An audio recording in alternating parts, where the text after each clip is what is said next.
Instrumentation and process control এই সাবজেক্টের ধারাবাহিক আরো একটি নতুন পর্বে আপনাদের সবাইকে স্বাগতম জানাচ্ছি। ইতিমধ্যে আমরা অনেকগুলো ভিডিও এই সাবজেক্টের উপর আপলোড করেছি, আপনারা চাইলে সেগুলো দেখে নিতে পারেন। এই পর্বে আমরা আলোচনা করব হচ্ছে স্ট্রিপ চার্ট রেকর্ডার। আমরা দেখব স্ট্রিপ চার্ট রেকর্ডার আসলে কিভাবে কাজ করে এবং এটা দ্বারা আমরা কিভাবে একটা ইনফরমেশন একটা পেপারের মধ্যে স্থায়ীভাবে রেকর্ড করতে পারি। প্রথমে আমরা দেখব যে একটা স্ট্রিপ চার্ট রেকর্ডারের মধ্যে কি কি পার্ট থাকে। তো প্রথমত আমরা একটা চার্ট দেখতে পাচ্ছি, যেটা একটা পেপার, যেখানে আসলে বেসিক্যালি আমাদের যে রেকর্ডটা আমরা করব বা যে ইনফরমেশনটা আমরা রেকর্ড করব সেটা এখানে স্থায়ীভাবে রেকর্ড করা হবে। এই যে পেপারটা রয়েছে সেই পেপারটাকে আসলে মুভ করার জন্য আমাদের একটা পেপার ড্রাইভ মেকানিজম থাকে, যেটা আসলে বেসিক্যালি একটা স্টেপার মোটর হয়ে থাকে কিংবা একটা সার্ভো মোটর হয়ে থাকে। দেন আমাদের হচ্ছে একটা ইন্ডিকেশনের স্কেল, যেটার মাধ্যমে আসলে আমরা যে পেপারটা আছে সেই পেপারের কতটুকু অংশব্যাপী আমাদের যে ইনফরমেশনটা আছে সেটা রেকর্ড করব, সেটার একটা ইন্ডিকেশন আমরা এই ইন্ডিকেশনের স্কেলের মাধ্যমে দেখতে পারি। নেক্সট হচ্ছে আমাদের যে ইনফরমেশনটা আছে সেটা ড্র করার জন্য, রেকর্ড করার জন্য একটা স্টাইলাস পেন আমাদের লাগবে, সেটা হচ্ছে এইটা। দেন আমাদের হচ্ছে এই স্টাইলাসটাকে ড্রাইভ করার জন্য বা মুভ করানোর জন্য একটা স্টাইলাস ড্রাইভ সিস্টেম, এবং এই স্টাইলাস ড্রাইভ সিস্টেমে কমান্ড দেওয়ার জন্য একটা কন্ট্রোল সার্কিট আমাদের থাকবে। এখানে আমরা ইনফরমেশন যেটা রেকর্ড করতে চাই সেটা আমরা দিয়ে দিব। এরপর এখানে একটা চার্ট স্পিড সিলেক্টর আছে। এই চার্ট স্পিড সিলেক্টরের মাধ্যমে আসলে এই পেপারটা যে মুভ করবে সেটা কতটা স্পিডে মুভ করবে সেটার একটা স্পিড আমরা এখানে পেপার ড্রাইভ মেকানিজমে ইনপুট হিসেবে দেব। নেক্সট আমাদের হচ্ছে রেঞ্জ সিলেক্টর, যেটার মাধ্যমে এই স্টাইলাস যে প্যানটা আছে সেটা আসলে কতটুকু স্পিডে মুভ করবে সেটার একটা আমরা রেঞ্জ বা গতি এখানে আমরা সিলেক্ট করে দিতে পারবো।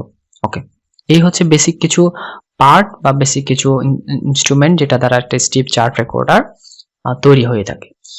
এবার আমরা এটার কাজটা একটু দেখব কিভাবে কাজ করে। তো এখানে যে স্টাইলাস প্যানটা আছে, এই স্টাইলাস প্যানটা একদিকে ওয়ান ডিরেকশনে মুভ করতে পারে, শুধুমাত্র এক্স ডিরেকশনে এটা মুভ করতে পারে। আর এখানে যে পেপার ড্রাইভ মেকানিজম আছে সেই পেপার ড্রাইভ মেকানিজমের মাধ্যমে এই যে পেপারটা আছে সেই পেপারটাও কিন্তু ওয়ান ডিরেকশনে অর্থাৎ ওয়াই ডিরেকশনে মুভ করতে পারে। তো এখন আমাদের প্রথম যে কাজটা হবে সেটা হচ্ছে আমাদের দুটা যে রেঞ্জ সিলেক্টর আছে এগুলোর মাধ্যমে একটাতে হচ্ছে পেপার ড্রাইভ মেকানিজমে পেপারটা কত স্পিডে মুভ করবে সেটা সিলেক্ট করে দেওয়া, দ্বিতীয় হচ্ছে আমাদের স্টাইলাসটা কত স্পিডে মুভ করবে সেটা আমরা সিলেক্ট করে দেওয়া। তারপরের কাজ হচ্ছে যে ইনফরমেশনটা আমরা এখানে রেকর্ড করতে চাই সেটা আমাদের ইনপুট হিসেবে দেওয়া। এখানে আমরা যে ইসিজি করি, ইসিজি আসলে দেখা যায় কি একটা পেপারের উপর আমাদের হার্টটা আসলে একটা নির্দিষ্ট সময়ের মধ্যে কতবার রেসপন্স করছে সেটার একটা আমরা গ্রাফ আকারে দেখতে পাই আর কি। তো এই যে আমাদের ইসিজি করব সেটা আসলে আমরা করার জন্য আমাদের বডি থেকে একটা ইনফরমেশন কিন্তু একটা মেশিনে বা ইসিজি মেশিনে দেওয়া লাগে।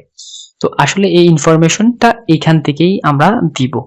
ওকে, তো মেশিনে দেওয়ার পর আমাদের রেঞ্জ সিলেক্টর, রেঞ্জ এবং চার্ট স্পিড সিলেক্টরে আমরা সবকিছু সিলেক্ট করে দেওয়ার পর আমরা যখন মেশিনটা স্টার্ট দিব তখন যেটা হবে সেটা হচ্ছে আমাদের স্টাইলাস এবং আমাদের পেপারটা মুভ করা শুরু করবে in respect of information in input.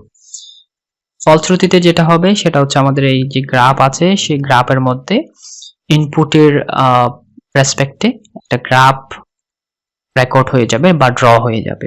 তো এইভাবে একটা স্ট্রিপ চার্ট রেকর্ডার কাজ করে থাকে। এটা বিভিন্ন ক্ষেত্রে বিভিন্ন জায়গায় ইউজ হয়ে থাকে, যেমনটা আমি বলেছি ফর এক্সাম্পল ইসিজির ক্ষেত্রে। ওকে, পরবর্তী ভিডিওতে আমরা দেখব যে হচ্ছে এক্স ওয়াই রেকর্ডার, যেটা আসলে দুই ডিরেকশনেই এক্স এবং ওয়াই ডিরেকশনে মুভ করতে পারে। তো পরবর্তী ভিডিও দেখার আমন্ত্রণ জানিয়ে এখানেই শেষ করছি। সবাইকে ভিডিওটি দেখার জন্য ধন্যবাদ।